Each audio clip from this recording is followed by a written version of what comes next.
Ladies and gentlemen, it is a privilege to take part in the third Copenhagen Democracy Summit by video today. I want to thank the Alliance of Democracies for giving me this opportunity to address you at such an important intersection for global democracy. I also want to thank your founder, Mr. Rasmussen, for the support he continues to offer to Taiwan. Our country cherishes your friendship very much. Earlier this year, the world watched as the people of Taiwan went to the polls. Almost 3/4 of our voting population turned out to cast their votes. Together, the Taiwanese people chose democracy as our common denominator, and I was honored to be elected to serve them for a second term. Immediately after the election, however, the world was plunged into COVID-19 crisis. Fortunately, Taiwan was better prepared than most. We learned important lessons from the SARS outbreak in 2003 so that we would never be caught off guard again. And we have shown that with the right measures, it is possible to control the spread of the virus without sacrificing our most important democratic principles. Indeed, our democracy has been a critical asset in Taiwan's fight against COVID-19. It has given everyone a stake in stopping this pandemic. And as a government, we have joined our people in the common endeavor of containing the virus. Thus far, we have weathered the storm thanks to a combination of government action, public diligence, and a great deal of hard work from countless everyday heroes. It was therefore all the more disappointing that the World Health Organization put politics before health and failed to invite Taiwan to share our experience at this year's World Health Assembly. Nevertheless, we stand ready to support any country that needs our help. Throughout the COVID-19 crisis, Taiwan has pooled all available assets to limit the spread of COVID-19. We have rapidly expanded our production of PPE, engaged in extensive contact tracing by merging our immigration and public health databases, promoted the use of face masks and social distancing, and educated the public on best practices.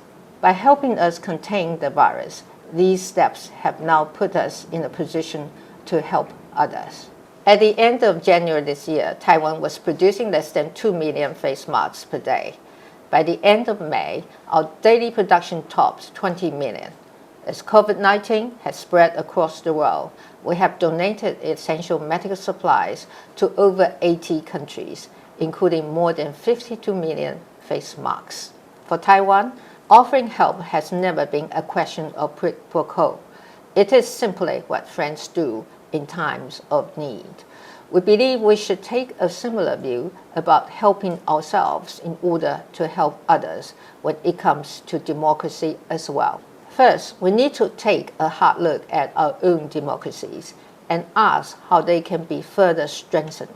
Democracy is born of the joint commitment of each and every citizen, and every member of society has a responsibility to defend it. When we build, renew, and sustain democracy at home, we are supporting the cause of democracy around the world as well. Likewise, by allowing anti-democratic forces and autocrats to advance abroad, we are neglecting our own democratic values. In particular, our thoughts today are with the people of Hong Kong.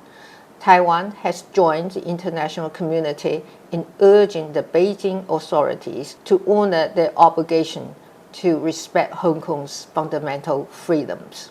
We do not believe in merely looking on as others defend their freedom.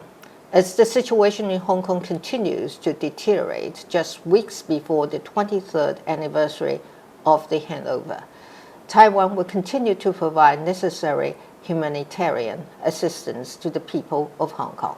Taiwan stands on the front line of the global community of democracies. Authoritarian forces regularly target our people through hybrid tactics meant to intimidate, isolate, and misinform. Yet our January election proves that these assaults have only strengthened our resolve to defend our democracy. Indeed, some of the world's most successful democracies were born from times of great hardship. In Taiwan, we do not take our hard-earned freedom for granted, and we hope all democracies keep this lesson in mind. Freedom is not free.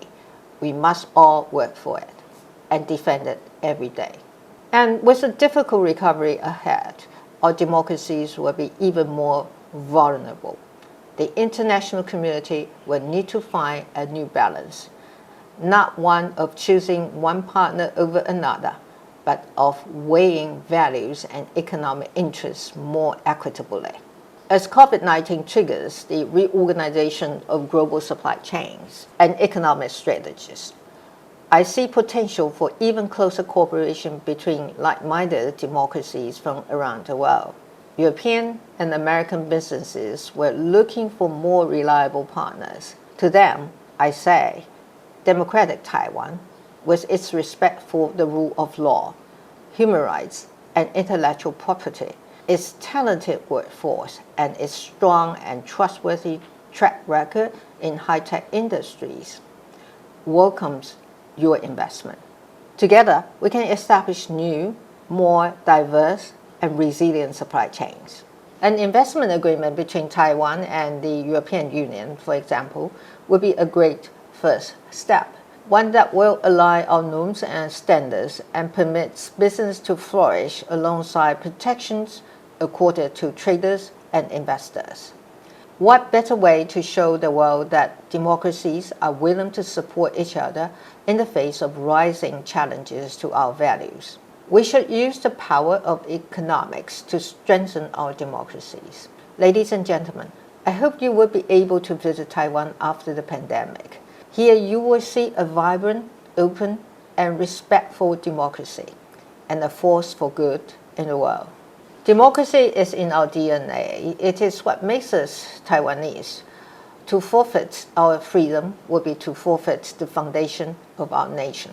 In my second term as president, Taiwan will continue to stand for democracy at home, and we will also deepen our ties with democratic countries around the world. I firmly believe that those privileged to live in a democracy must never rest until the entire world can share in the birthright that is freedom. In closing, I want to wish you a very productive democracy summit, and I look forward to working even more closely with you all in the future. Thank you.